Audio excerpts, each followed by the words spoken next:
Kenneth Copeland and Jesse Duplantis are Christian preachers, and on Copeland's show, they attempted to justify owning private jets. Brother Copeland, I was flying home from a meeting, and I had come out of a glorious meeting. I had just finished, me and Creflo Dollar were preaching. Had a glorious meeting. So I was, for lack of a better way to say it, I was spiritually high. I said, people were saved, touched, and blessed. Got in the plane that God so graciously gave us. We're flying home. As I was going home, the Lord, real quickly, he said, Jesse, do you like your plane? Now, I thought that's an odd statement. I said, well, certainly, Lord. He said, do you really like it? And I thought, well, yes, Lord. Then he said this, so that's it? I didn't know how to handle it for a man. I went, what? He said, you're going to let your faith stagnate? And when he said that, that shocked me. I went, whoa, wait. I literally unbuckled my seatbelt, my plane. I stood up.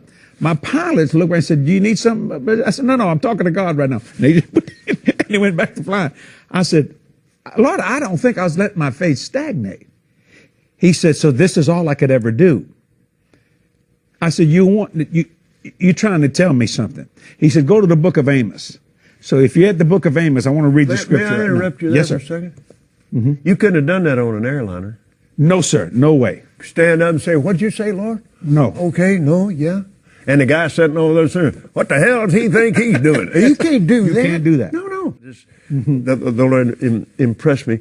That's why we're on that airplane. We can talk to God. Glory to God. It's true. It's when I was flying for Oral Roberts, the Brother DeWeese, my boss on the airplane, he said, now, Kenneth, this is sanctuary. It protects the anointing on Brother Roberts. And he said, you keep your mouth shut. Don't talk to him unless he talks.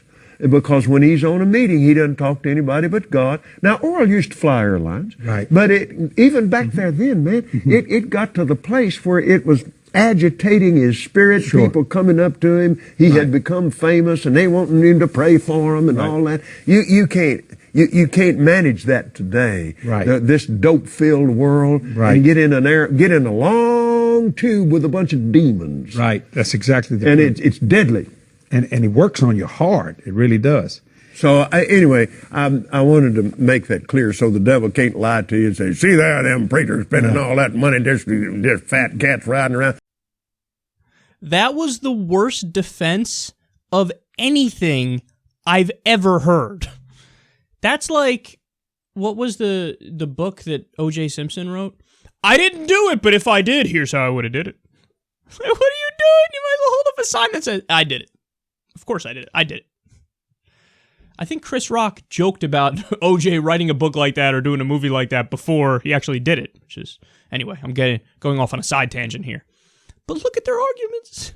Like, no, you don't get it. I as a man of Jesus, the man of the poor and the downtrodden, I need a private jet that you pay for because the public, they're demons.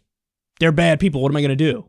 I mean, what am I going to do? Go on a public flight where I have people coming up to me asking for prayers? Gross. He said that in the story. He's like Oral Roberts, who's another preacher, who's hilariously stupid as well. I think he's been dead for a while now. But people used to come up to him and say, will you pray for me? And then he goes on to describe him as like, the demons. No, wait, those are your fans, Christians, who are like, oh, we love you. Can you please pray for me? He's like, oh, the public. Gross. Let me go back to my private jet. But, I'm not doing it because I'm a stuck-up fat cat prick and I'm snotty. No, I'm doing it because I talk to Jesus when I'm flying in my own plane. Anybody buying this? You guys buying this? You're such bad people, man. No, you know what it is? You're charlatans, and you're exploiting it. You're exploiting religion. How can you not see this if you're somebody who's religious? At least know this much, that they're not looking out for you. They think you're demons. You go in a tube with demons. That's what they call a public flight. They need their own flight so they can talk to God on the flight and then tell you how shitty you are as people when you're on the other flights. Unbelievable. So let's actually, do this crazy thing called reading parts of the Bible. I know these guys as Christians don't like to do that. But as I've often said, if you go through the Bible, it's contradictory. You can find backing for anything. You can find backing for genocide and slavery, or you can find backing for being peaceful and kind. But there are some issues where there are not two sides, and there isn't a contradiction. One of those issues is immigration, as we always talk about. You always got to be kind to your neighbor and be kind to the sojourner, the immigrant.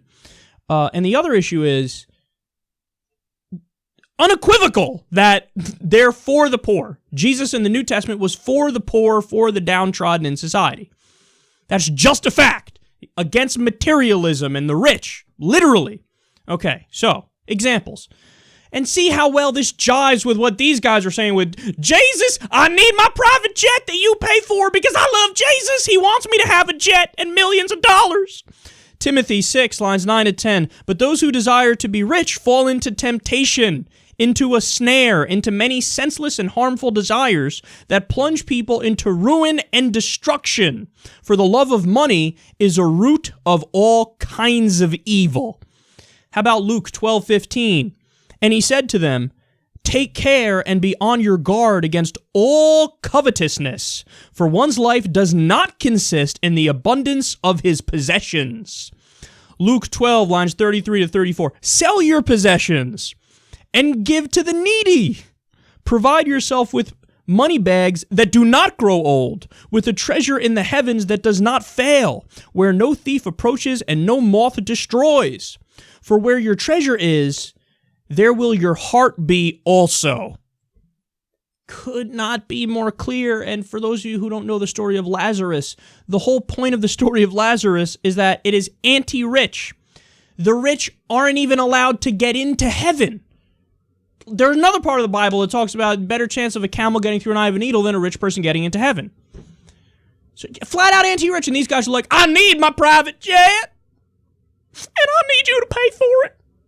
And I don't want to get on the plane with you because obviously you're demons, but I'm looking out for you because I love you and Jesus, but just give me my private jet and shut the fuck up.